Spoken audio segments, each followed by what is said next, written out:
കൊല്ലം പരവൂരിൽ assistant public പ്രോസിക്യൂട്ടറുടെ ആത്മഹത്യയിൽ അന്വേഷണം കൊല്ലം city ക്രൈംബ്രാഞ്ചിന് വിട്ടുകൊണ്ട് കമ്മീഷണർ ഉത്തരവിറക്കി. ആത്മഹത്യയിൽ സഹപ്രവർത്തകനും മേലുദ്യോഗസ്ഥനും പങ്കുണ്ടെന്ന ആരോപണവും ഉയർന്നിരുന്നു. വിവരങ്ങളുമായി മിഥുൻ മുരളി ചേരുന്നുണ്ട്. മിഥുൻ, എന്തായാലും ഈ അനീഷയുടെ ആത്മഹത്യയിൽ വലിയ രീതിയിലുള്ള ആരോപണം ഉയരുന്നുണ്ട്. വലിയ പ്രതിഷേധവും ഈ അഭിഭാഷകർക്കിടയിൽ നിന്ന്, അഭിഭാഷക സംഘടനകൾക്കൊക്കെ ഇടയിൽ നിന്ന് ഉയരുന്നുണ്ട്. ഈ ഒരു വിഷയത്തിൽ അന്വേഷണം ക്രൈംബ്രാഞ്ചിന് വിട്ട സാഹചര്യവും അത് തന്നെയാണല്ലോ.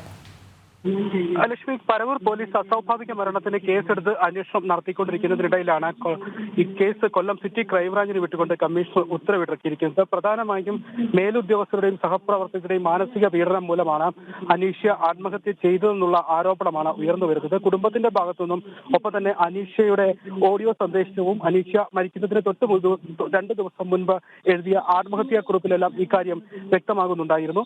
കഴിഞ്ഞ സമയങ്ങളിലെല്ലാം അനീഷ കടുത്ത മാനസിക സമ്മർദ്ദമാണ് മേലുദ്യോഗസ്ഥരുടെ ഭാഗത്തു നിന്ന് ഉണ്ടായതെന്ന് ചിലരുടെ പേരുകൾ സഹിതം വിശദമാക്കിക്കൊണ്ടുള്ളതാണ് അനീഷയുടെ 19 പേജുള്ള ഡയറി കുറിപ്പുകൾ. മരിക്കുന്നതിന് 2 ദിവസം മുൻപ് അനീഷ എഴുതിയതാണ് ഈ ഡയറി കുറിപ്പ്. 19 പേജുള്ള ഈ ഡയറി കുറിപ്പ് ആത്മഹത്യാ കുറിപ്പായിട്ട് തന്നെയാണ് അന്വേഷണ ഉദ്യോഗസ്ഥർ കരുതിയിരിക്കുന്നത്. അതോടൊപ്പം തന്നെ അനീഷയുടെ 5 വാട്സാപ്പ് സന്ദേശങ്ങളും പുറത്തു വന്നിരുന്നു.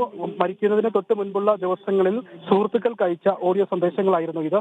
ഇതിലും വ്യക്തമായി ചിലരുടെ പേരുകൾ സഹിതമാണ് അനീഷ പറയുന്നത് തനിക്ക് മാനസിക സമ്മർദ്ദം താങ്ങാവുന്നതിനും അപ്പുറമായി ജോലി സ്ഥലത്ത് താങ്ങാവുന്നതിലപ്പുറം ജോലി ഭാരം ഏൽപ്പിക്കുന്നു. മറ്റ് ഉദ്യോഗസ്ഥരുടെ ലീവെടുത്ത് പോകുന്ന ഉദ്യോഗസ്ഥരുടെ അടക്കം ജോലിഭാരം തന്നെ ഏൽപ്പിക്കുന്നു. ഇതൊന്നും തനിക്ക് താങ്ങാൻ കഴിയുന്നില്ല. ഇത്തരത്തിലുള്ള കാരണങ്ങൾ കൊണ്ട് ആത്മഹത്യയിലേക്ക് കുറിച്ച് വരെ താൻ ചിന്തിക്കുന്നു തുടങ്ങിയ കാര്യങ്ങളായിരുന്നു ഈ ഓഡിയോ സന്ദേശത്തിലും ഉണ്ടായിരുന്നത്. അതോടൊപ്പം ഇപ്പോൾ കുടുംബവും അനീഷയുടെ ആത്മഹത്യയിലേക്ക് നയിച്ചത് മേലുദ്യോഗസ്ഥരുടെ മാനസിക സമ്മർദ്ദം മൂലമുള്ള ചില കാര്യങ്ങളാണെന്ന് വ്യക്തമാക്കിക്കൊണ്ട് ആരോപണം ഉന്നയിച്ചുകൊണ്ട് രംഗത്ത് വരുന്ന സാഹചര്യം ഉണ്ടായിരുന്നു.